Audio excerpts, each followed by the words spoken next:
Hey guys, this is Jay Bird And Lily Lavender, coming to you with bar shifts and bullshit, where we discuss tricks of the trade, experiences.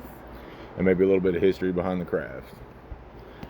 So darling, you've been working on the craft for how long? Over a decade now. Like 25 years. 25 years in the service industry, serving, bartending, and you were a dealer at some point, right? Yeah. So, why this trade? See, that one I never really thought about. It's only because it's one thing that's forever changing that you're never going to master in a lifetime. How'd you even fall into the service? Like, what got you into it? Because you're military based and you've done several things too along the way. Yeah, it'd be my dad. My dad used to drink regularly. Drink. So, being 15 and learning how to make your parents' drinks, it kind of helps. Absolutely. You're not the first person that's told me that too. I've met several bartenders that's like jump in the trade because they used to make drinks for their parents, which Yeah. sounds a little, like the influence of alcoholism for sure. They're starting bad habits, but I feel like a good As a trade. teenager, yeah. I feel like the good trade comes out of a weird childhood for sure. It does, but that's probably why I didn't start drinking until later on in my life. Yeah. Well, that's funny because I didn't get that experience. I grew up in the res my whole life, and it's always like, where's the next beer? Like, But beer is completely different Absolutely. from bartending. I mean, absolutely, for sure. It's different when all you have to do is pop the top and hand it out. Yes. And then my mom was always like, well, let's throw the shot of tequila out there. Didn't know that there was extra cocktails further on in life. Yeah, I think that was standard for a lot of people because even in California, like most people just order rum and cokes or vodka Sprite, vodka soda, Yeah. and that's it. Nobody really understood what cocktails were.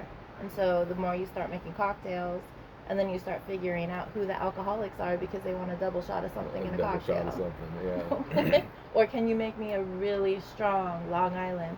It's already strong. Yeah, it's already got 5 liquors in it. And anything past that, you're already asking for a hurting to begin with. But with cocktails, you're not supposed to taste the liquor. No. It's supposed to taste like juice. I think that's a big misconception from a lot of people in the world. They think they got to taste the alcohol for it to actually be a strong drink. I think the best cocktails, and you can call yourself a really good bartender if you can hide the taste of alcohol. Yeah, absolutely. It's supposed to taste. It's supposed to be enticing when you try an alcohol. Exactly. Keep you wanting more of it. For sure. Yeah. So now I got in the trade, actually bartending from a buddy of mine that actually pushed me into it. I'd cooked for six years. I've worked on oil rigs. I've done hard labor. Pretty much everything out there. Like I'm a jack of all trades and a master of none. And then somebody told me that I like to bullshit way too much. I like to talk to guests, and it's like I should probably look into bartending. So I started out as a bar back and fell into it. Yeah, it can definitely be the most fun atmosphere to work in. Yeah. Depending on the people. Depending on the people and how you can adjust the crowds. It can be a very stressful job for sure. Mm-hmm. But I think with different trades I learn along the way, and stealing some tricks from you definitely have helped me out. I'm still learning myself. There's things I've picked up just recently in this past year. Yeah? Yep. Well, I think, honestly, it's the closest thing to cooking for me, and I actually enjoyed cooking for years. But like it's kind of like working a 9 to 5. You're stuck in your little cubicle. Like you get to talk to people and have a good time with your staff or whatever, but you don't really get to see people's reaction to what you're giving out. As opposed to bartending, like I can make a really really good cocktail. I can experiment just like I would, like in food service. But I can see your reaction as I send it out. Yeah. You can tell me if it's no good. You can tell me if it's too sour. You can tell me it's the best cocktail I've ever made. And I ain't gonna lie, I'm pretty vain when it comes to the stuff that I make. I want to know that I've done a good job. I want you to tell me so. I'm definitely not vain. People will make me blush if they tell me that that's the best cocktail they've ever had. Mm-hmm. But I've met you. You have a cocky side. I do. Every so often they'll be like, oh, that's a really good cocktail. You'll be like, I know. Not with my customers, no.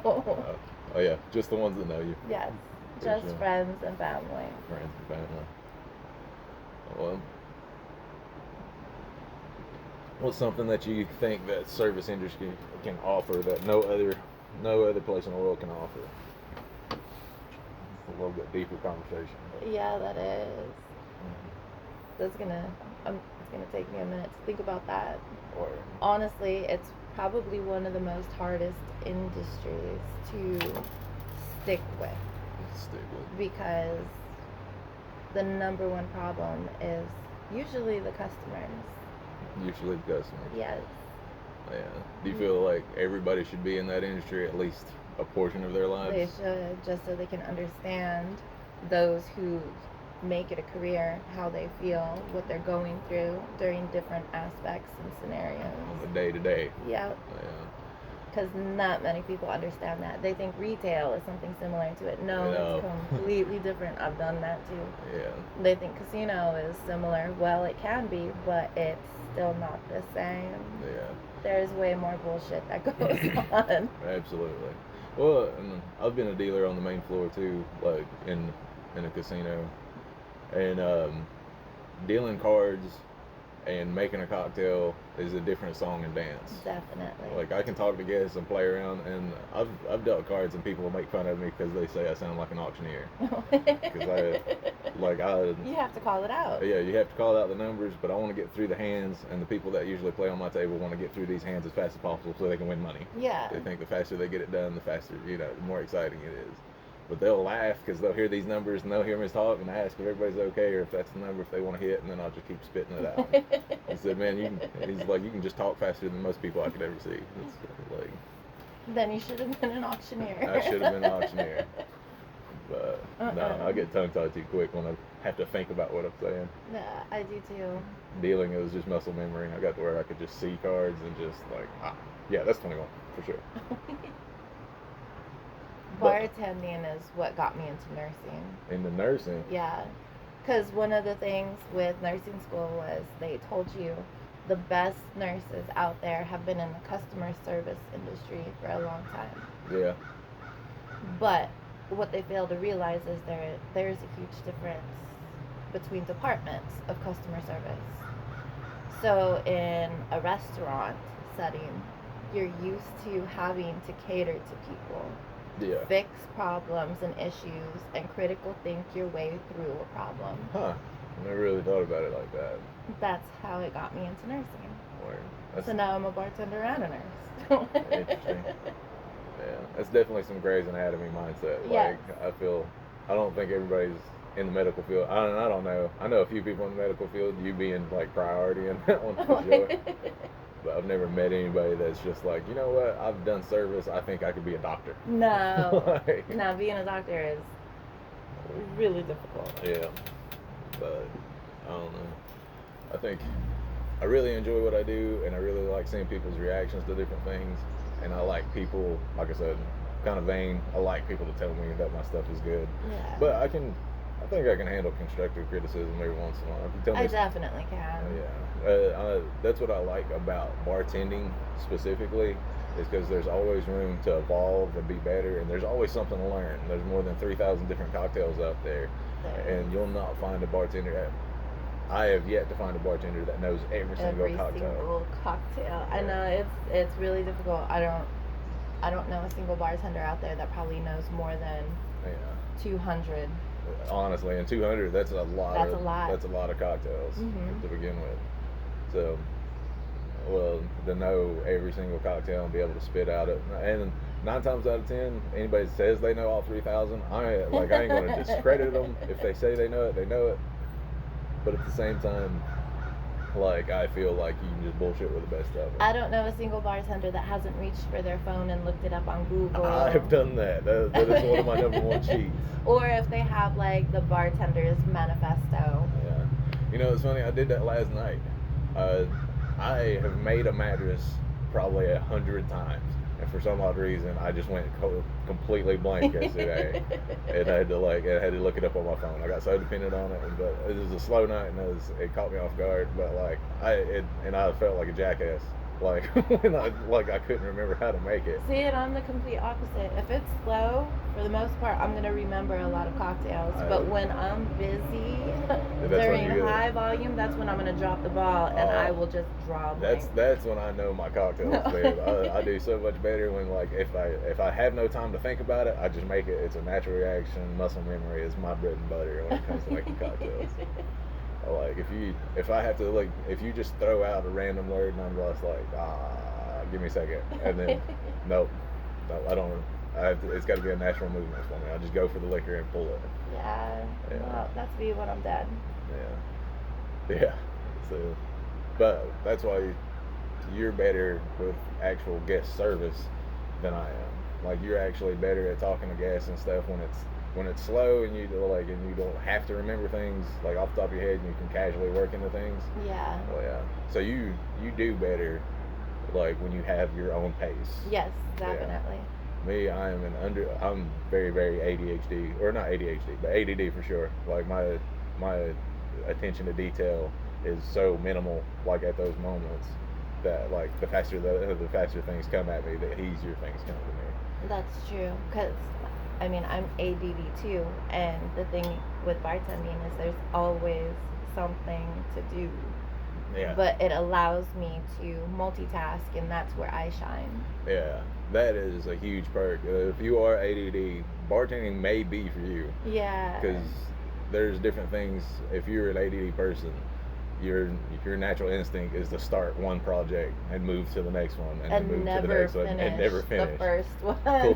Cool thing about bartending is there's always something that has to be started right away. Yes. And and everything can be done in a matter of seconds. If it's a project that you can start, be done in 30 seconds and move on, that's definitely bartending's for you. Because between stocking beer, stocking your liquors, talking to guests, bouncing around and making a cocktail in 20 seconds or less, if you can pull it off, unless you're making a chilled martini or a fucking sidecar or something that takes them to be shaken and you have to, like, really put in some effort. Like, well, damn, those drinks shouldn't be made in a restaurant. They are great in restaurants or a cigar bar. It takes too much time. It's a pain in the ass. They're good drinks, though. There's a reason why they're ordered, but at the same time, they are fine dining. Yes, definitely more catered to for fine dining or a cigar lounge or for sure something like that. Nobody's going to order a sidecar in a dive bar. No, like at all. No, and it should not be. It should not be a thing that's made in, like, a dive bar or a high volume brewery. I do want to go mess with some people, like go to our local dive bar here in a couple weeks and just be like, all right, make me a blackberry sidecar, or just like, I want to get old fashioned. I got the perfect place. I got the perfect place I want to go to first. Oh yeah. For when we get into, like, the next episode and stuff. All right, we'll start talking about different bars we could hit up and start messing with people. I think, we got projects. It'd be great. It'd be great. Think of a list of cocktails that we can ask them to make and see if they know how to make them. We should do that. And what sucks is we can go do the same thing. We go to fine dining restaurants. 100% they don't know how to make a liquid marijuana. Oh God, no. Or a brain aneurysm. You know, like just random shots, random shooters that you send out, or a pineapple upside down shot, and we'll take Kylie. we'll take that one of our local friends. That would be a lot of fun. Yeah. But we also have to remember area. Yeah. So, like, a liquid marijuana may be common here, but it's not common in other states. Right. Ooh, that's a different kind of fun. You just mess with people outside of here. Yes.